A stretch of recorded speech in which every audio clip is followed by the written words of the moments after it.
Good evening, everybody. Today is Monday, July 14th, 2025. The time is 7:11 p.m. and this meeting of the Wellington Sustainability and Energy Committee will come to order. Present is myself, John Tehan, our Secretary, Don Berg, and member Bill Luschan. 3 out of 4 committee members being present. We have a quorum. Good evening. We have Eric Ness and John Murrow with us. Eric and John, would you guys introduce yourselves? Sure, I'll start. I'm Eric Ness. I'm the General Counsel for Secure Energy Solutions. We're an energy brokerage and consulting firm out of East Longmeadow, Massachusetts. Been in business since 2006. I believe we had assisted the town with its existing current supply agreements. And my role at the company is to work with some of our more sophisticated clients, development of solar projects, and assist our sales team with maintaining vigilance on what's going on in the energy markets in the various jurisdictions that we operate, and assist with our regulatory compliance as we are licensed in various deregulated states across the country, including the state of Connecticut, which is where I live and work. So John is I'll let you go, John. You worked with us, so I think the team knows you. Yeah. So John Murrow, up until fairly recently, I was the Senior Vice President at Secure, recently retired. But I had worked with the town of Wellington for over a decade. John, your voice is a little in and out. Okay, that's not an issue. So any event, I was saying that I recently retired as Senior Vice President of Secure, where I really focus principally upon demand-side management solutions, efficiency, and renewable energy projects, among other things. And I had worked with the town of Wellington for over a decade, possibly longer, very closely with Donna in the finance department. We managed our power supply portfolio, and I provided a summary of savings that we delivered relative to standard offer. And I'm pleased to say it was a 4 or 5 year contract, and the town absolutely crushed it in terms of quantifiable savings. So I'm happy to help. I work closely with Eric.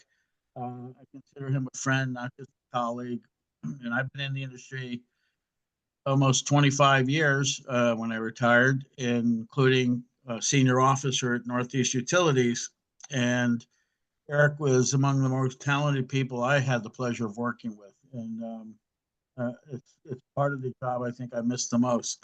But be that as it may, I'm happy to help. The town has been very good to me, very good to Secure, and I'm willing to help in any way I can, and I'm glad Eric is participating. So thank you.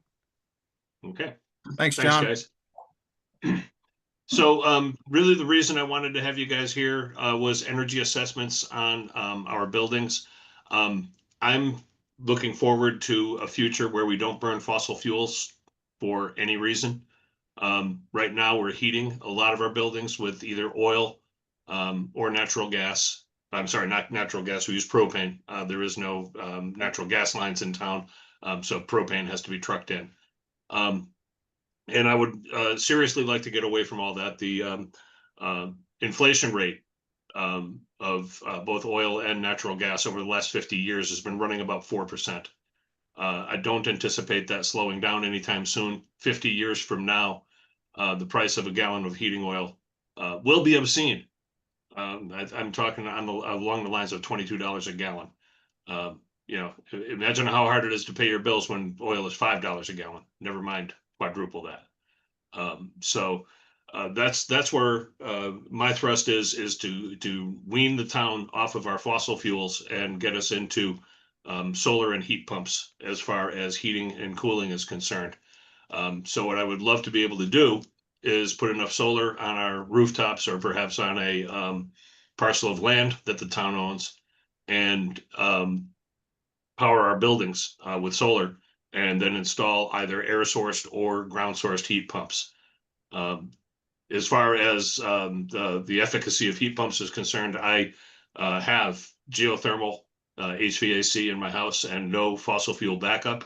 We don't have any trouble keeping the house warm in the winter and keeping it cool in the summer.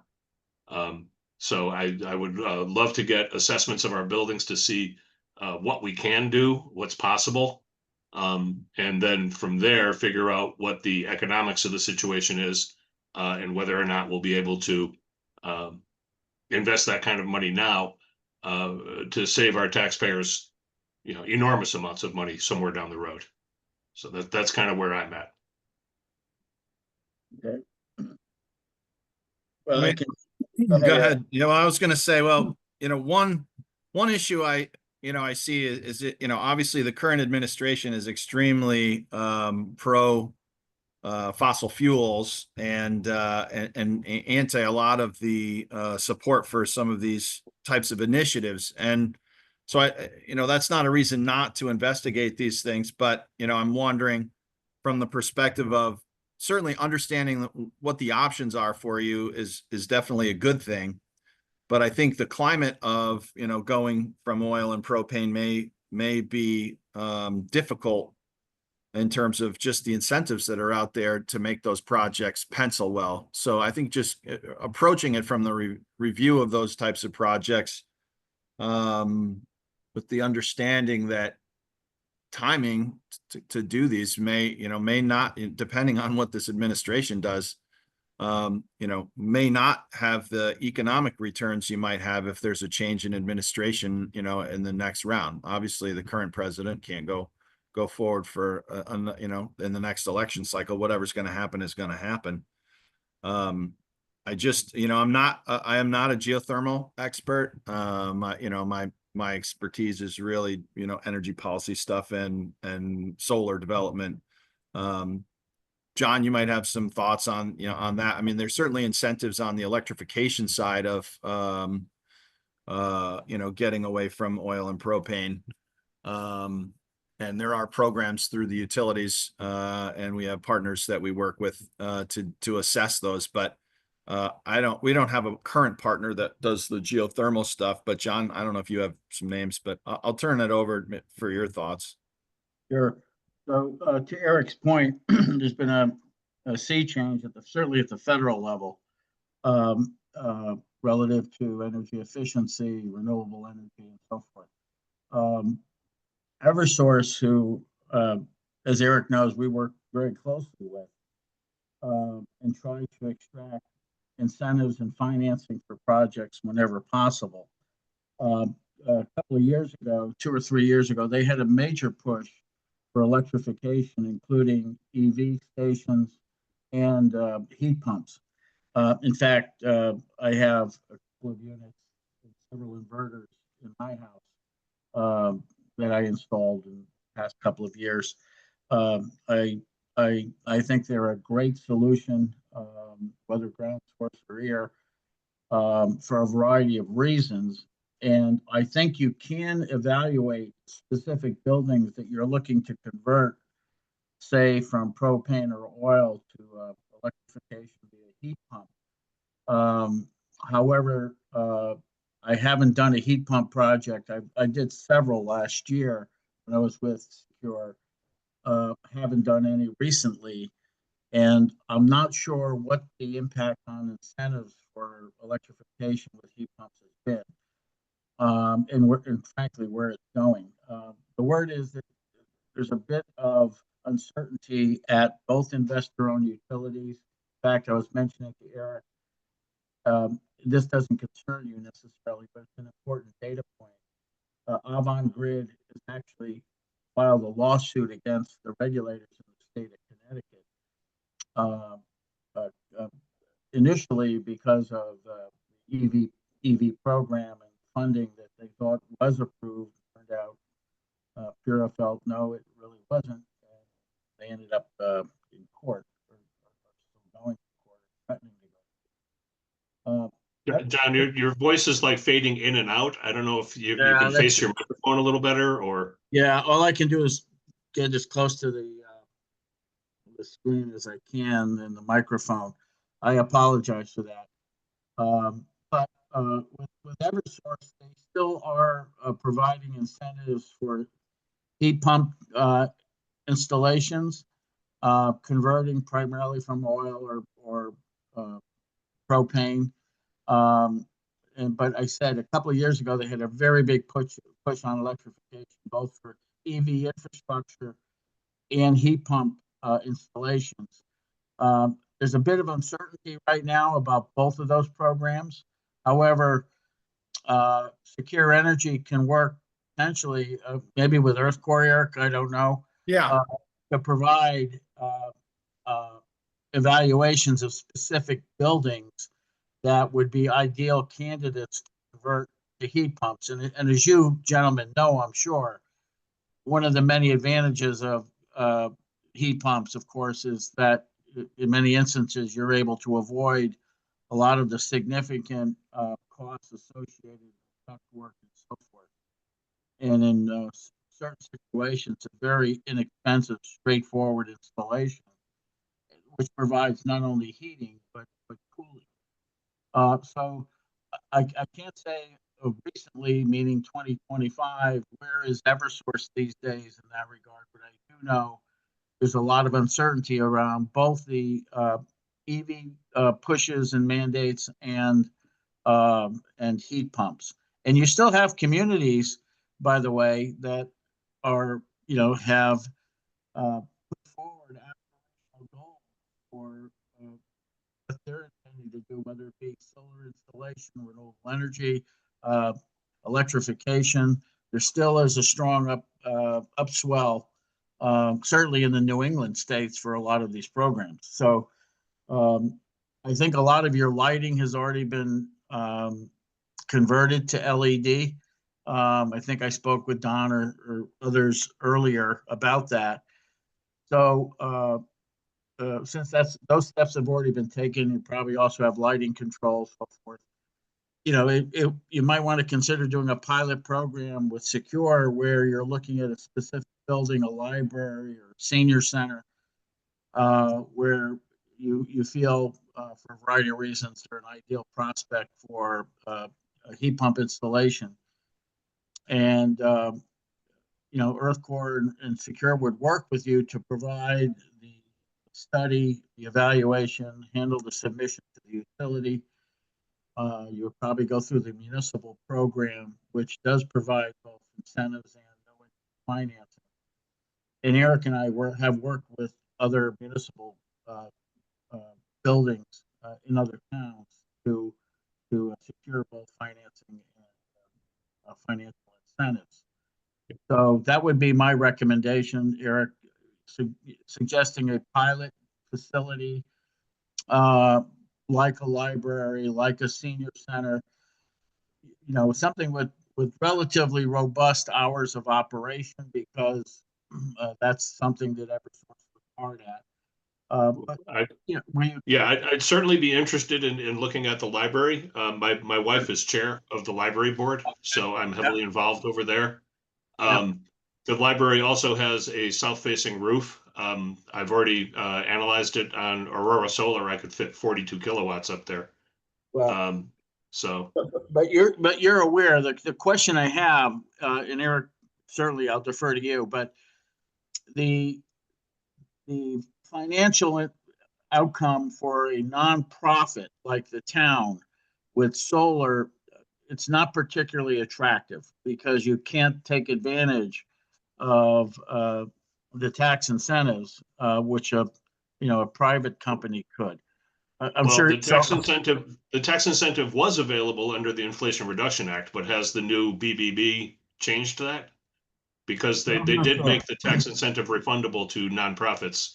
Yeah, the Inflation Reduction Act. That's correct. The IRA changed that, so there was a direct pay for municipal nonprofits. You don't have the depreciation benefit, but you would still get the IRA. The IRA would offer the ITC equivalent. But I think under the new executive order that Trump signed, I think that the likelihood of going from our conversations today to a built solar project underneath what they're he's told Treasury you got 45 days to tell us what a installed or what is the term of art they used, beginning of construction project. That would probably wash away your likelihood of getting the ITC Yeah. equivalent in time.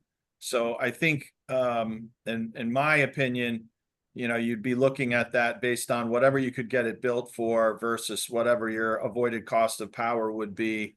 And that'd be your primary rate of return calculation on the project. That would be at least the most prudent way to approach looking at it realistically, because I just don't think you'd meet the deadlines. And we'll know more after the 45 days. I mean, he signed that on July 7th, I think. I have the order. I've pulled it before for the meeting. It was, July 7th, the ending market distorting subsidies for unreliable foreign controlled energy sources. So Yeah. that's what he signed. And, I had a conversation with one of my colleagues who's he teaches this stuff up at the Vermont Law School and was at UConn. Kurt Mayland is his name. And he and I have collaborated with a number of towns on solar projects. We have a ground mount project for the town of Summers, and we just put a RFP out and prevailed on that. We're well down the road in Plainville, Connecticut as well. But he and I have been talking and watching this unfold. And when the executive order came down, I hadn't seen it. He called me the next morning and said, our projects are going to be far enough along to make it in Summers and Plainville. He said, but boy, I don't know that anything else is going to make it. Yeah. Nothing else is going to get it. So, but That's the aim. yeah. So I think, again, taking a look at the economics, you know the economics of these things. I mean, you'd have to just calculate it that way. And, Here's a bit of a lowdown on where we are in town. The library itself is 17 years old now. yeah. So the boiler that's in there is also 17 years old. Mm-hmm. There's talk of finally finishing a room downstairs, which would involve getting extra heating and cooling capacity for that room. Mm-hmm. So at this point, I'm thinking I would love to see us going, converting to heat pumps as much as possible. If we were going to install anything new, I want to use heat pumps. So the library is not a young building anymore. We also have Center School and Hall Middle School. Center School runs on oil. I've seen oil trucks backed up to the front of that school, pumping the entire payload into the school. So we're burning a lot of oil in Center School. I don't know how much. Yeah. But with the price of oil going through the roof, and over the next 50 years, it sure will. We need to do something clearly. The other thing is Tammy Nuccio just put through an education funding bill that had a carve out for Willington. We're going to get, if we decide to build a new school in town, which we desperately need to do. Hall Middle School is over 100 years old. Center School was built in the 1950s, so it's about 70 years old. We desperately need a new facility to educate our kids. If we do go forward, if we pass a referendum to build a new school, then we're also going to want to heat and cool that by heat pumps. I do not want to have to install fossil fuel burning infrastructure in any brand new building.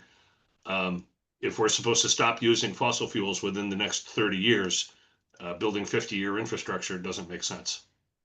So, Yeah, and the utilities have programs for that. I think one of them is the Energy Efficiency Blueprint program. There's some programs where they'll assist, I believe, with the incremental cost for abatement for higher energy efficiency. So if you put your standard stuff in and then you choose to go with higher efficient alternatives that have more cost, I believe you can still find incentives to help with the incremental cost of those under that Energy Efficiency Blueprint program. So from the design perspective, you're going to want if you go down that road, you're going to want your design consultant to be savvy on that type of, not just hey, build an energy efficient school, but, you know, collaborate with someone that understands the energy programs, that can then point how to, you know, how to structure what they're proposing, and then the alternative, more energy energy efficient alternatives, so that you kind of play into that rubric that Eversource has. And I would imagine anybody that's bidding on those types of projects would probably come armed with that, but Yes, certainly you got to be careful that they don't design it and build it and then go back and think you're going to get, hey, we built this super efficient project, that Eversource would just turn around and say, well, you know, that's great. Yeah. That's what we wanted you to do. Glad you did it. Yeah, you want it all up front. Yeah. Yeah. The, So, the program is called Energy Conscious Blueprint, ECB. So, to Eric's point, that's where you or your consultant firm, whoever, ESCO, would be working hand in glove with the utility from the get-go. Because Eversource will do a variety of pre-inspections, post-inspection, so forth and so on, to make sure all the proper equipment is being used, and to help calculate the savings and the incentives, all that sort of stuff. So they have a variety of programs ranging from, you know, residential to small business to municipalities. But for the new school, it would fall, or any renovation to an existing footprint would fall probably under the Energy Blueprint program. We lost you there, John. Yeah, so my advice would be that be mindful that the program that you would probably use for, you know, new construction would be Energy Conscious Blueprint, called EC. Okay. Yeah.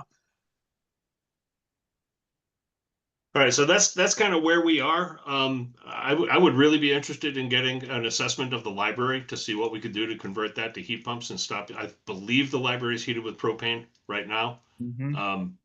The sooner we could stop burning propane, and if we had a heat pump running off of solar, which is what I have in my house, right? I have solar power on my roof. I have geothermal heat pumps, and I don't have an energy bill. Yeah. I have an electric car. My heat, hot water, air conditioning, lights, travel, all told costs me under $2,000 a year. And that's the type of arrangement I would love to see our town buildings have. Yeah. Something similar. We Go can't hear now, you at all, John. John. Sorry. I'm sorry? Yep. Couldn't hear you. Start again. Oh, I was just curious. I heard about, you know, the middle school, and the center school, so forth. Where do your students go to high school? Is it a regional? Couldn't hear it. Where are your We got students? Is the it middle school. regional high school? Is that what you guys have? Yeah, I'm asking where the high Yes, school. yes. Yeah, the high school is E.O. Smith on the campus at Oh, UConn. E.O. Smith. Yeah, sure. Yeah, okay. And how many stories is the library? Is it a single story? How many sources? What? Stories. Stories. How is it? Single floor, multiple floors? Hall Middle School is multiple floors. The library is also multiple floors. Okay. Library is probably 2 floors, right? Yeah, 2 floors. Laura, the library has a lot of stories, John. Okay. Sorry, that was just laying out there. I had to say it. Yeah, I had to say it. A lot of stories. Sure. I think Eric did something to my microphone when I left. I don't know. Well, that would help determine, you know, the best way to deploy the heat pumps based on, you know, your square footage, how the building is currently designed, et cetera. And I don't know what the heating system is there, but that's something that you could look. You don't necessarily have to displace it altogether, but, you know, if you wanted to, you could. John, I think you need to turn the other way. Right now I can see you looking one way, and when you look the other way, I can hear you. Can you hear me here? Right there. Yes, that's the that's where we better can way. hear you. So I apologize. So that's where the microphone is. Okay, face the mic. By the way, I love your hat. I want to get that Oh, hat. thank you. I have Go season Huskies. tickets for the Go for Huskies. for the women. Yeah, I've been following UConn for long decades. I attended UConn a lifetime ago. Okay, Yeah, 50 years ago now. yeah, I got my master's there. Back, Oh, excellent. yeah. In fact, I was so old they didn't even offer history.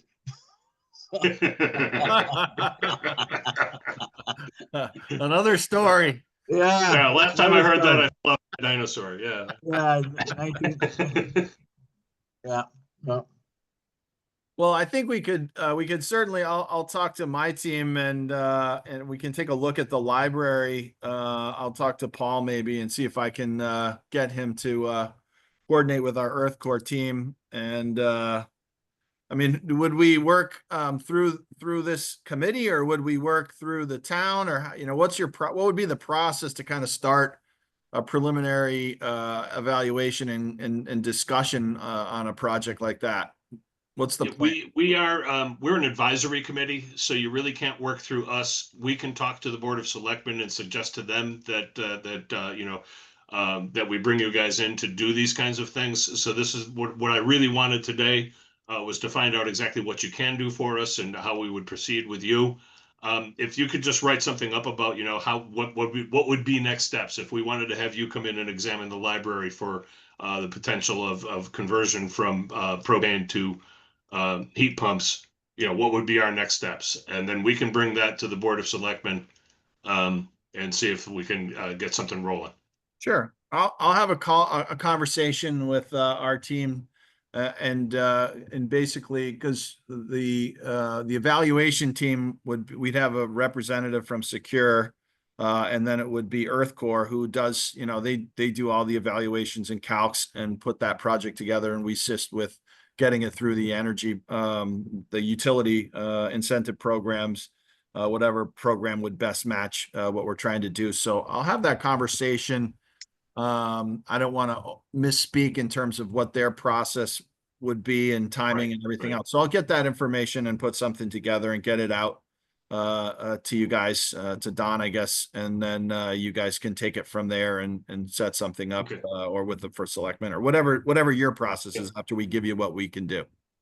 All right. Also, the whole reason that we actually finally ended up getting in touch with you guys was Peter Tanaka, our first selectman, was he was at some kind of a trade show, and that's where he ran into Don. What was the name of that company that they wanted to talk about the Cattle Rock property?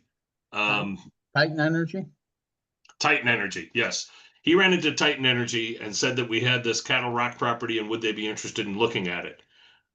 So when I started talking that up at town hall that we wanted to see what we could do with Titan Energy and the Cattle Rock property, that's when Donna said, "Well, you know, we already have an energy consultant in town. His name is John Murrow, and that's how I got in touch with you, John." Yeah. So I don't see a role within this right now for Titan Energy at all, given that we already have a contract with you guys. So the Cattle Rock property is yet another spot where there was some thought perhaps of a solar power, you know, a solar farm and battery installation going in there. It's basically it's a brownfield. It's a piece of land shared between Willington and Ashford. And it's polluted. People have been just dumping garbage there for years. It's pretty well cleaned up now. And I think we have to apply for like one more grant of $100,000 or $200,000 to get that whole process completed. But then from there, it becomes a question of, well, what do we do with this property now? And so, you know, an ideal solution might be solar and batteries if that's something that fits the grid, you know, in this location. And so, you know, we'd also like you to look at Cattle Rock. I can email you the information that I have on that property so that you can you know, get a look at that and see what might be possible there as well. Yeah, you could send that out. So that is exactly what we've been doing. You know, the brownfields properties at Plainville and Summers, for example, that we ran RFPs for. So we developed those RFPs. Just our process for evaluating a project like that would be to develop an RFP to send it to the market. Really, we wouldn't develop it. Our team it's really better suited to going out to RFP and developing Mhm. basically a land lease opportunity for the town. Right, right. And what you're gonna find, I believe now with that property is there's no developers that would pay anybody any lease amount or even probably sign an option agreement at this point. Just because, you know, the money Because of this, is those, yeah, but because of the that, situation. but with- we'll have a yeah. better situation to, you know, we've got time, like there may, the pendulum swings with politics, so. Right, right. I'll take a look at what you have, and we can certainly have conversations about it, but I can tell you that, you're not gonna, I mean, even we had pretty decent projects of both of these, and we had some developers that came in and they're just like, yeah, it's too small or this or that. How big is the property? Not to go down, I'll look at what you send, but I don't really recall right off the top of my head. Let me see if I have it in my folder here. well, we don't have to waste I'll take a look at it. I mean, 5 acres, Okay. is probably a 1 megawatt project size. And, depending on how big it is, you're gonna attract different folks to different size projects and how easy the interconnection is. And Titan might have looked at the hosting capacity maps and felt like they could put something in there easily. But, I'll take a look at that and we can have a subsequent conversation. We also have a capped landfill in town. Okay.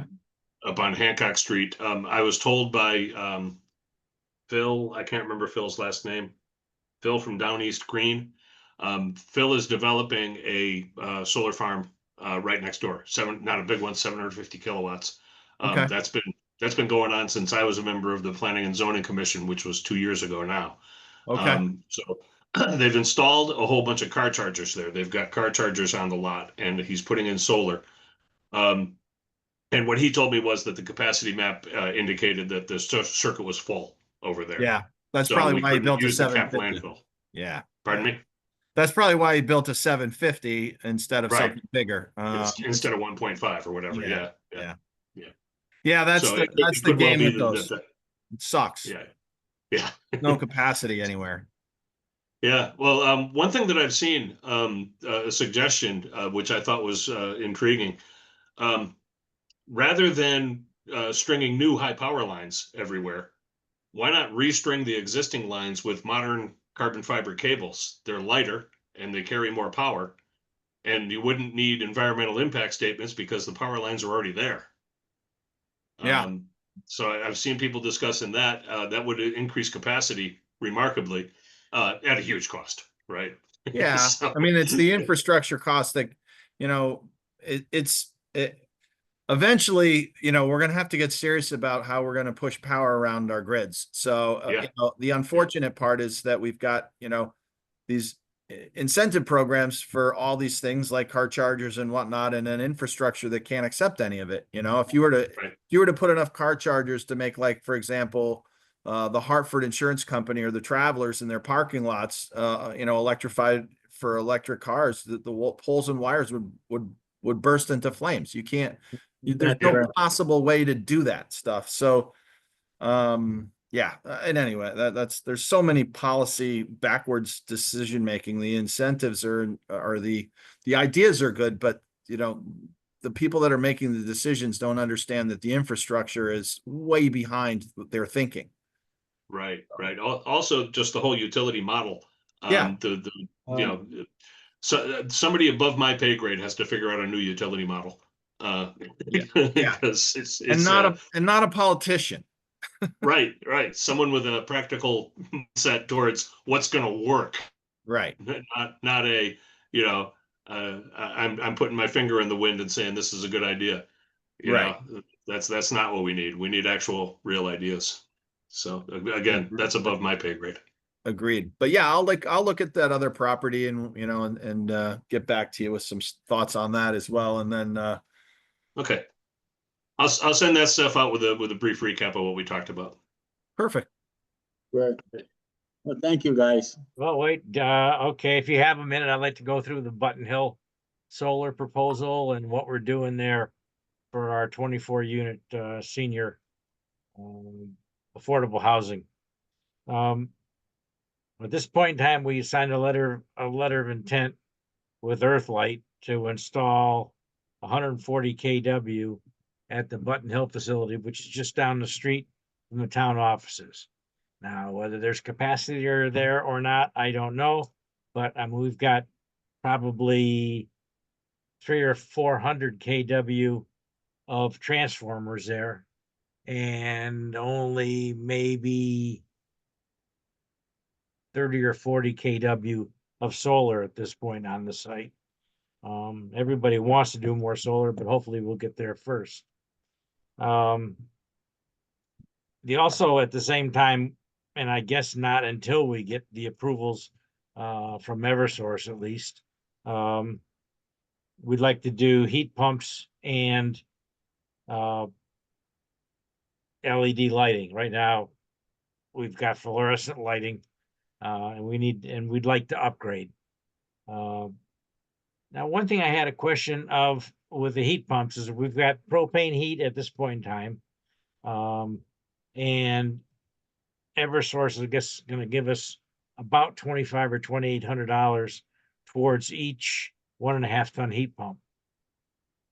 But the criteria they do there, and I just wonder whether either of you were familiar with the switching technology that would switch us off of heat pumps and back on propane if the temperature dropped to a certain temp, like 30 degrees.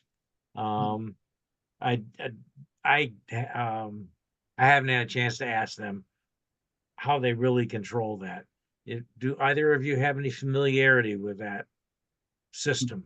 I didn't know that they even backstopped those heat pumps with the existing propane system, but it's not an area that I got much involved with. John, is that something that you're aware of? Yeah, well, it's not unusual that you can install heat pumps and maintain the legacy system for heating purposes, for example. But are you gonna get incentives though? Well, you still will. The presumption is that you're going to be using the heat pumps. It could be for Some of heating, the time. it could be heating and cooling, but they're your primary source. The point I was going to mention though is that the utility they may base it on tonnage, like how many tons each unit is, how it's designed, and they do their calculations that way.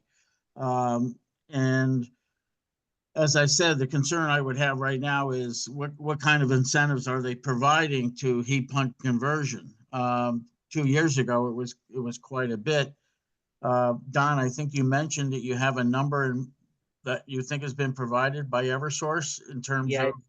Yeah, I didn't look up the email to look back at, but I thought it was like $2,850 per heat pump, and we need two head and 3 head heat pumps. Yeah, okay. Well, the other thing to keep in mind, the advantage you have is that your lighting is fluorescent and inefficient, and you may also qualify for what's called a comprehensive bonus since you're tackling more than one end use. HVAC and lighting, and probably integrating lighting control. So, but as for an automatic transfer switch, that's very common with backup generators, as you both probably know. And then there are arguments about how well do heat pumps perform in the cold. And, the myth is, anything below 35 degrees, you're in trouble. I don't know that that's still necessarily true. I would say not. I'd say we're pretty good with a cold climate heat pump. I'm skeptical, to be honest, about that whole argument. To be candid, like I said, I've got multiple inverters, two condensing units outside. We haven't had any problems, regardless of temperature. I wouldn't be surprised if there is an ATS similar to what you have, for example, with a backup generator, where power goes down, it automatically transfers. The generator will kick on without any manual efforts by the resident or the business owner. So it's possible. I can't say I'm intimately familiar with that, but I am familiar with the argument. Oh boy, gets below 35 degrees, you have to go back to your legacy heating system. So Don, Is not to, is Earthlight doing that project as well? The whole integration of the solar as well as the heat pumps and that part of the project? No, the and letter of intent? we haven't really pursued the heat pumps very strongly yet, or even the LEDs, because I think it's really sort of tied in with doing the solar. So if we don't do the solar, we may not do the heat pumps. We'd You like to do them Yeah, because we don't have any on-site management. And when things break, our management comes from the Coventry Housing Authority, who we have a contract with, to come out there and make the propane heaters work. And if the damn propane heaters were reliable, that would be a different story in itself. But sure.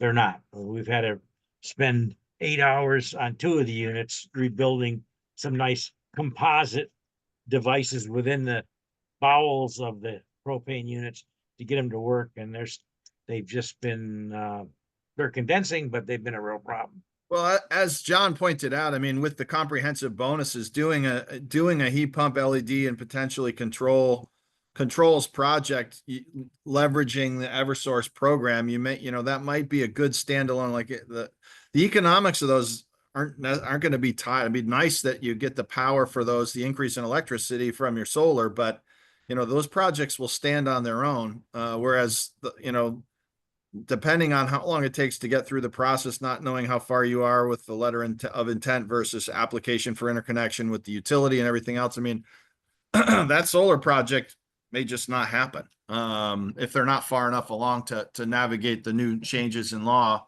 But the pursuing at least a review of the potential project under an efficiency program through Eversource, replacing those things and doing a comprehensive. I mean, I just did a project out in Thomaston. It's a $1.2 million HVAC upgrade with some lighting and controls. And I think we got over $500,000 in incentives on that project. It was pretty remarkable because it was a comprehensive project. We got it was like 300,000 in regular incentives and then like another 200,000 because it was a comprehensive project. We're almost done, ready to sign that deal, but we're reworking some numbers and actually going back and pushing back on Eversource's calculations to maybe even get a little bit more. So the payback on that is I think it was under 4 years, and that was like HVAC replacements, LED lighting, and controls. Pretty good project. Every project is different, so you can't just take one project, but that's one that I'm personally involved with. I don't usually get involved in the efficiency projects. I'm more the solar guy, but this is a particular client that I've been working with, and I facilitated that through our EarthCore team. And so I wouldn't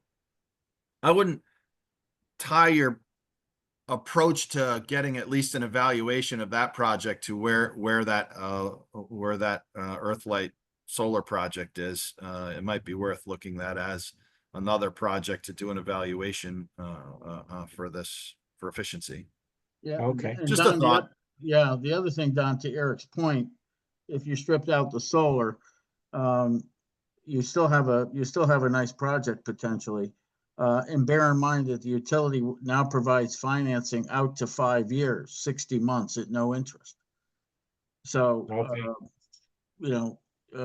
there's a lot of reasons to Eric's point and my point earlier, why I would at least pursue getting a proposal, have Eric serve as your champion, but there's no obligation. Why not take a look at, what, and that would still be considered a comprehensive project, obviously, where you have mechanical solution, lighting, probably tier 2 lighting controls. You'll qualify 40 cents or more per kWh saved by way of incentives, possibly higher. So Yeah, I don't know that we gain anything with lighting controls because it's independent entrances for each one of them and LED site lighting already installed. So Okay. I'm not sure that they can't turn off the site lights. No, like you but can on an yeah, empty so hallway.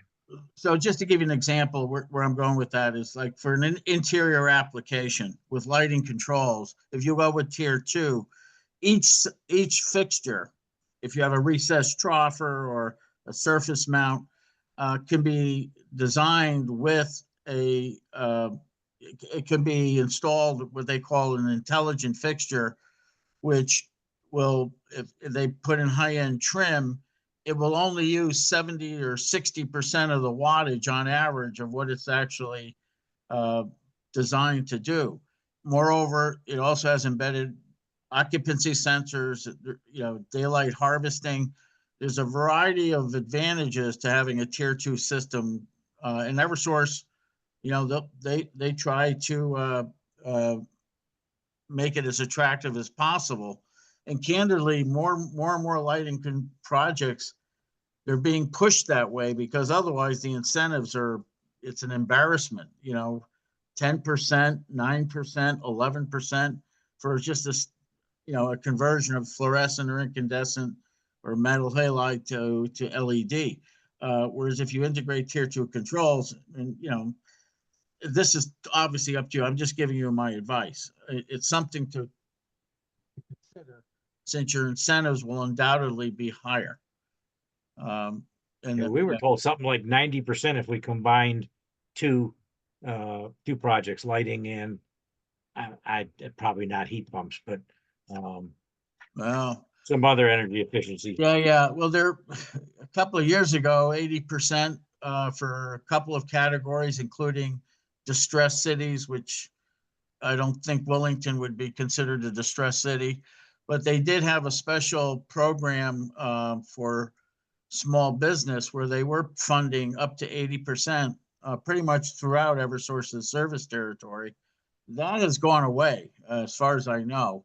But again, I'd be dubious about a 90 or 80% incentive, but certainly you would get a whole lot more than your standard 10, 15, or even 20%. So just bear that in mind. I'm sure Eric and the team at Secure, I'm not trying to upsell. I'm trying to help you take advantage of it. How do we help you get the maximum benefit for any efficiency upgrade? And that's to play the game along the rules that Eversource sets to help get you the maximum incentive. And that definitely has to include tier 2 controls. I'm just sharing that with you. Okay. Yeah, no big deal, but it's something that at least you'll have in your back pocket. Yep. Okay, so Eric and I will have to have a conversation outside of this meeting to see Sure. what the best route to go is. Yeah. I was also, as John was talking about Cattle Rock for the town, I'm wondering whether that might work for Button Hill. I mean, at Button Hill, to put 140 kW in there, we've got to get ZBA, speaking of timelines, ZBA approval to utilize area within a 200-foot setback, PZC approval to put the solar array in and at all, and then selectmen approval to locate it outside of our leased area because we don't have much room. So that's all a challenge. But I in my reading of this new bill, it sounds as though we might have enough time to squeeze in the land lease with Earthlight before incentives all go away. I don't know. The other thought I wondered about out at Button Hill was whether we should pursue, in addition to the land lease, bye, Bill, Lucian. The bill just dropped. Yep. Whether it's worthwhile to pursue some behind the meter instead of the land lease that would be in front of the meter. So was the Earthlight deal, they were going to pay you guys a land lease for that Yes. 140? Right. And the estimate be for over a 20-year period between let's say $250,000 and $350,000. And it's all contingent on the approvals, I'm assuming, right? So Oh yeah. yeah, I mean, so my guess, look, it's just preliminary to say anything, but if I'm them, right, they're gonna, if they pursue this thing, they're gonna spend very little. They don't want to spend any development costs right now because they're gonna wait for Treasury at least to come out with what they're coming out with, and they're likely to come back and say, yeah, they're just, the economics aren't going to be there. We're not going to be able to pay you that. I wouldn't put a lot of stock in that project happening. but I don't know. They're also going to be, they're all going to be scrambling. If they think they can thread the needle, I guess they'll try.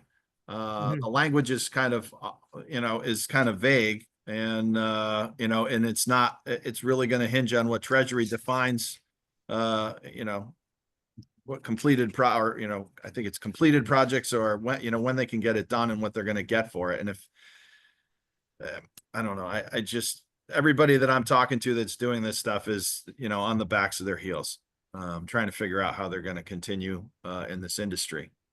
Yeah, and I figure I should spend a lot of time getting approvals and it may never go anywhere. But, Yeah, especially know. with the thorns of the PZC and all the stuff that you've got to get it through from the town's perspective. It's not even a perfected project. I mean, it could fail at that. And how, they got to do interconnection applications. Are they going to spend money on that, not knowing whether or not they're even going to get the credits that they need? And then they still got to navigate the town's procedures. So, these things take time, and trying to get that done within the timeline with a federal government that's trying to crush it. yeah, Uh, it's no joy. I'm not trying to be negative. I'm just a realist. Just being realistic. Yeah. Yeah. Um, but okay, so I did understand that maybe we should pursue the heat pumps and lighting as a separate project. That would, at least for us, that would be good because a secondary heat source is good based on the fact that we've got these unreliable propane heaters spec'd out by engineers on the project 7 years ago. And as you may know, you can also use them for cooling load.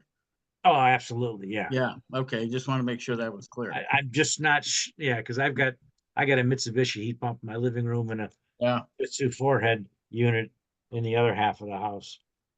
I don't like the way the Fujitsu only had their remote controls in 2-degree increments, but maybe they're Huh.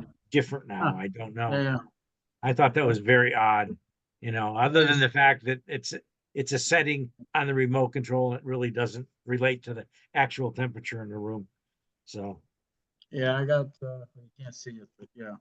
We probably use it as much for AC as we do for anything, to be candid. say that again. You got to talk towards the Oh, I'm speaker. sorry, I said we use our heat pumps for AC, for both upstairs and down. It's unbelievable. And, Yep. and quiet, as you know. Don't even know they're Yeah, running. I got one of them right now that I don't know if it came broken, from the distribution house 12 years ago, but I finally got around to cleaning it, and now it drips condensate Oh, into a glass vase at this point in time. So yeah. I'm using my old central air conditioning until I either resolve Figure that that or out, not. Yeah. We actually installed a de-superheater over here with our geothermal, which gives me free hot water all summer long. Yeah. When I run the air conditioner, the rejected heat from my air conditioning heats the water Yeah. on a Yeah. preheat tank. Nice. It's fantastic. Yeah. I bet. We get real hot water all summer long, and for Yeah. virtually no money. Good for you. I love it. All right, are we all set with these guys? Yes, I think so. I probably should follow up with Eric and understand better Yeah, how they can help us. Yeah, we'll definitely be following up. Eric, Okay. John, thank you both so much for being here tonight. Really appreciate you being here. This has been great. Yeah. It's been My really pleasure. eye-opening. Sorry about the microphone. That's Fix okay. it. As long as you know which way to turn, we're good If to you go look at now. the side, I think Eric was messing around with my microphone. That's what I think. But Eric, Blame the boss, sure. yeah, Eric, if you need my assistance, but I'm sure Paul can help take it from here. Thanks, guys. Really Thanks, guys. appreciate it. Thank We'll you, talk- guys. Thanks, talk we'll be in soon. touch. Yep. Bye bye. Right. Bye. Bye Take now. care. Okay, John, it's you and me. I'm Bill's still here. Yep, I Oh, didn't I haven't thought- dropped off yet. Okay. All right. So that was really good. I'm glad we got those guys on. We don't have to deal with Titan Energy anymore, I don't think. mhm. Yeah. Nobody else is here for present to speak. If we're going to move on in the agenda, Donna, you all set? Yeah, I was just gonna say that in my reading of the big awful bill, and some of the, not that I read the bill in any way, but it seemed to me as though there was enough time to get this done potentially at Button Hill. Well, Trump just put out an executive order. Today. No, 3 days ago, whatever it was. Eric mentioned it. Yeah, July Okay. 7th. Trump's executive order is crushing everything. Oh, okay. Yeah. Yeah, I'm trying to keep up, but I thought I read 2026, mid 2026 for either a substantial completion date or something, but I don't No, remember. it has to do with when you start. You got to bang a Yeah. few nails. Okay, yeah, Our master electrician at work was saying that this December, anybody who's in our pipeline for a solar installation that isn't installed yet, he's going to go all over the state to every one of those houses and install a combiner box on the side of the house, so that we can say 5% of that project is begun. Mhm. And then we'll be able to get tax credits into 2026 for those customers. Anybody who signs a contract after 1/1/26 doesn't get a tax credit. So, Yeah, but anybody that signed a contract this year, we'll go out and bang a few nails and say that the project is started. yeah. So, Earthlight may come through with something here. I don't know. I think we're more likely to do that than a solar map. The subsidies for coal in that bill, they're great. The subsidies for coal, awesome. So yeah, there's that. Yeah, a shitty deal. Okay. All right, moving Um, on. Old business. Discuss the revised letter from me to the Board of Selectmen. That's going to be contingent on whatever kind of results we get from the gentleman we were just talking with. I Yep. do want to do an assessment of either the library or center school or somewhere, to have a basis on which I can flesh out the numbers in that letter and really show, what the advantages are. I believe that we're going to find that there's advantages to going solar and heat pump even without incentives. But that remains to be seen. We've got to run a spreadsheet to see. Yeah, But one of the- I think it's going to be a situation of it would have paid for itself in 7 years, but now it'll pay for itself in 10 years, which is still not the end of the world for a 40-year system, right. 50-year system. My heat pumps are guaranteed for 50 years. So. Yeah, but I was thinking even with Button Hill, if we can put 30 kW on the roof and maybe get Earthlight to consent to a PPA for it, then that may be, and put it behind the meter instead of in front of the meter, then we can use it for 40 years versus having Right. 20 years go up and then a year in front of the meter incentive is shut off and you gotta, Right. I don't Either know. dismantle it or whatever. Yeah. Yeah. Okay. Okay, so that's where I am with my letter. I'm really going to wait until we have an energy assessment for at least one building in town before I complete that letter and flesh it out. Yeah. That makes sense. Discussion on the status of the cheaper rebate. That was Bill Bonnell's pet project, and I don't think he's anywhere with it. Bill, I'm sorry, were you saying something? No, I was just agreeing with you. Okay. So yeah, the second one there, that's Bill Bonnell, and unfortunately he's not here tonight, so we'll have to table that. That was the organic waste. Is that the item you were on? Nope, the next item I'm on is discuss the status of updating our WISE webpage. Oh, I never okay. did it. I have all the notes. I will get that done. I've just got to log in and get it done. I Now- did not get our terms from the town hall yet. Did they ever email that to you, I Don? thought I forwarded them to you. I saw you replying saying, "Hey, we still need these." I don't remember seeing anything that actually had them in it. But if they Yeah. did, I'll find it. Okay, well, I'll look I saved it as a file. So Okay. I should have All right, it. if you don't mind forward it to me again, that way it'll be at the top of my inbox. Yeah, Okay. yeah. And I don't know the quantity information regarding organic waste generated in Wellington. That was something that was kind of an open question last time. Do we have enough of a volume to warrant one of those machines that we were talking about? Yeah, I mean, Bill and I chatted about that. I think he did talk to the superintendent of schools. There was no good way to count it. But Bill's still working on that, I think. Okay.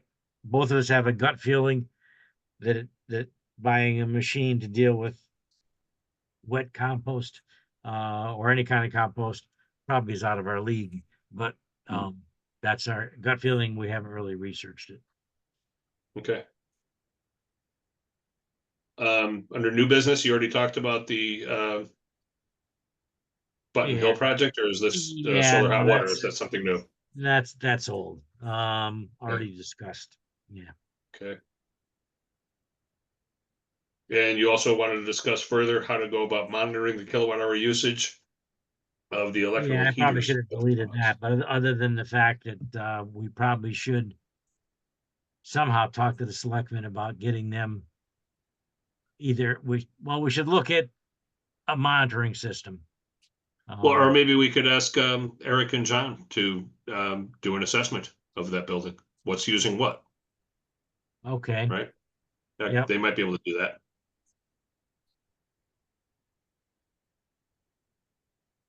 oh, okay, I was thinking, road foreman and first selectman, but no, you're speaking of Eric and John, we just were speaking with. Yeah, Yep. the folks we just spoke to, yeah, that they might be able to do something about an assessment of that building, which would include, how much power are the pumps using? Right, okay. Not the pumps, but the heaters. The heaters, yeah, sorry, at Resistant the pump heaters. house, yeah, Yeah. yeah. Okay. Okay. Okay, approval of minutes, we're at, Yeah. I don't know that I have a copy of the minutes from the last meeting. Did you distribute them? I they're think you did. online. Pardon me? You want to go to the website, they're there. Okay. It may be a little challenging for me to do that without losing you. Wellington, back a page. Why is my website frozen? Well, boards and committees, sustainability and energy, and now it goes, okay. Minutes from May 12. Minutes from May 12. What happened to June 9? We didn't have a June 9 meeting, did we? Right, we canceled it. Okay, I see the agenda from May 12th, but I don't see the minutes. scroll down. Ah, there it is. Yep. Yeah.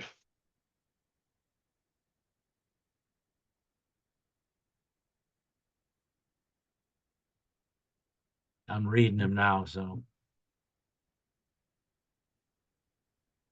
Me too.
It was interesting for me to learn. I'll wait till I get done reading these minutes.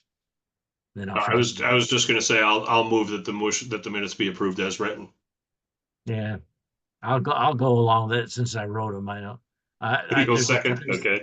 there's a typo in 5B. I spelled cheaper wrong, but That's all right.